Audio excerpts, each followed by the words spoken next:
എൻ്റെ നടരാജ, ഞാൻ പറയണത് നീ ഒന്ന് അങ്ങോട്ട് കേക്ക്. എടേ, അട വേണോ കടല വേണോ?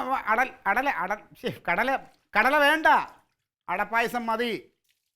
ഓ, സാധനങ്ങളുടെ ലിസ്റ്റെല്ലാം അവിടെ കൊടുത്തിട്ടുണ്ട്.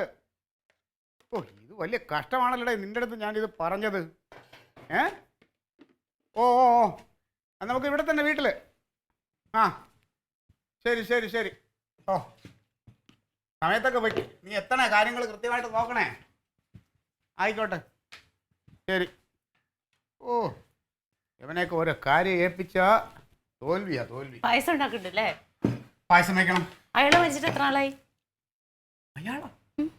നീ ആരുടെ ഇയാളെന്ന് പറയണേ?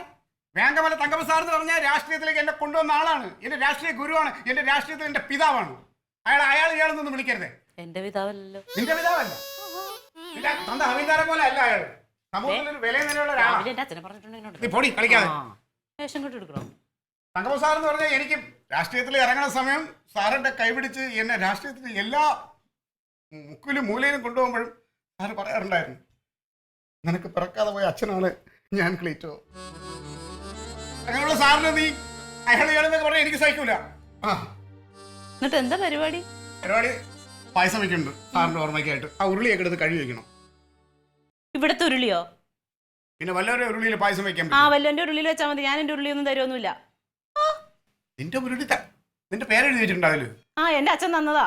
ഓ, നിന്റെ അച്ഛൻ തന്നോണ്ടായാലും പായസം വെച്ചാ പിന്നെ അച്ഛനാകും. ഞാൻ കൊണ്ടൊന്നും പറയിക്കരുത്. നീ ആ ഉരുളി മര്യാദ കഴുകി വെക്കും. എന്തിനാ ഇവിടെ കഴുകിയത്? പായസം ഇവിടെ വെച്ചാണ് വെക്കുന്നത്.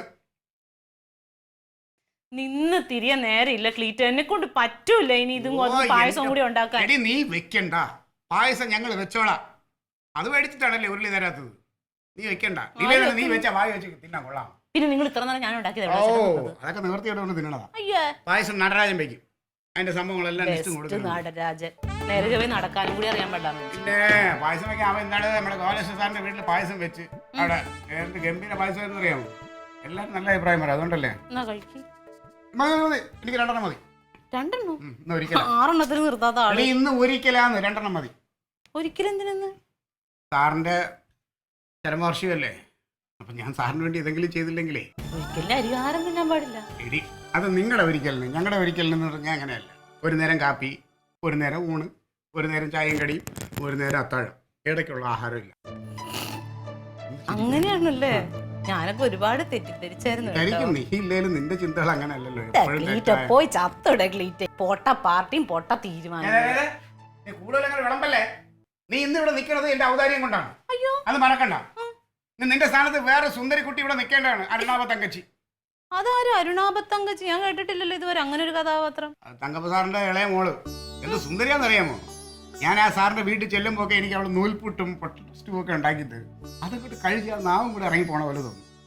എന്നിട്ട് അണ്ണാക്കില് കൈയിട്ടായിരിക്കും നാക്ക് പുറത്തോട്ട് എടുത്തോണ്ടിരുന്നത്. അതെ, നീ കൂടുതൽ വർത്താനം പറയല്ലേ. എന്നിട്ട് എന്തേ കെട്ടാഞ്ഞത് കരുനാമ തങ്കച്ചിനെ?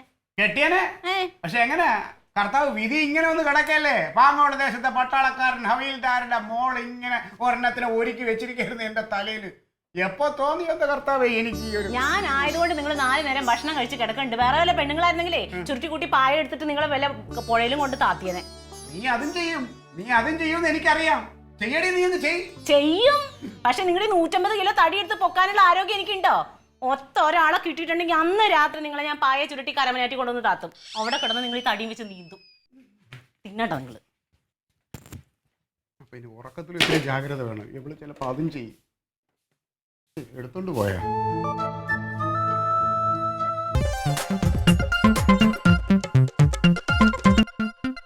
Alien versus Alien.